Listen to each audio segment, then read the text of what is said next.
atong basahon mga kaigsuonan mismo ang ilahang Biblia. O niya ay Biblia sa Sabadista o nilugo o 70 Adventist. O matud pa din mga kaigsuonan sa ilahang ang mahinungdanong panabang sa pagtuon sa Biblia. So din mga kaigsuonan mismo sa Biblia sa Sabadista miangkon gyud mga kaigalaan nga kana dayng Domingo mao day ng adlaw sa Ginoo. Niya Biblia sa Sabadista ha nilugo unsay gingon dinhi. Matud pa dinhi sa pahina 95 unsay gingon dinhi. Usahay ang tekstos pinadayag 1:10 tanawa nagisgot og pinadayag 1:10 sa adlaw sa Ginoo diha ako sa espiritu gikan sa akong luyo nadungog ko ang usa ka makusog nga tingog nga daw trompeta. Unsay gingon sa Sabadista?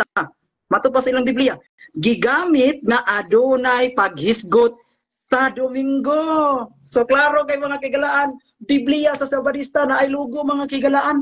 O, unsay gingon dinhi? Pinadayag 1:10 sa adlaw sa Ginoo. Diha ako sa espiritu gikan sa akong luyo nadungog ko ang usa ka makusog nga tingog nga daw trompeta. Unsay gingon sa ilang Biblia?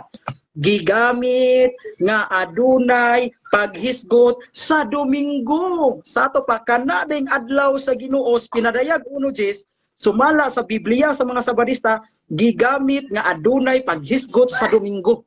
So klaro kay mga kigalaan nga kana ding adlaw sa Ginoo naghisgot din na Domingo.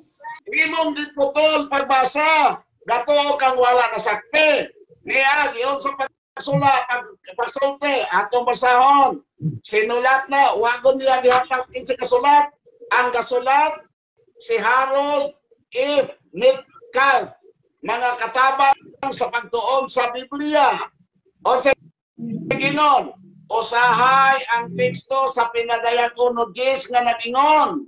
Diha ako sa espiritu sa adlaw sa Ginoo o hingdonggan ko sa akong likod ang usa ka dakong tingog nga daw budyong gigamit nga adunay paghisgot nga Domingo.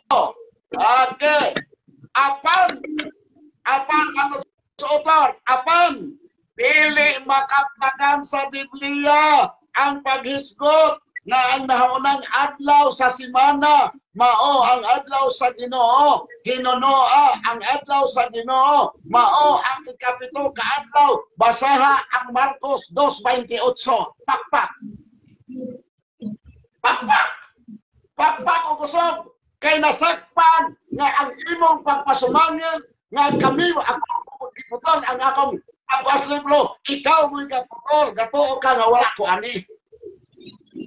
Ang nasakpan opinyon. Kaya mga kapatid, mag-ingat po tayo sa mapanlinlang na paraan at strategy na ginagamit ng mga Catholic Faith Defender para hindi nila tayo maloko. Marami na po silang naloko at patuloy po sila na nanluloko.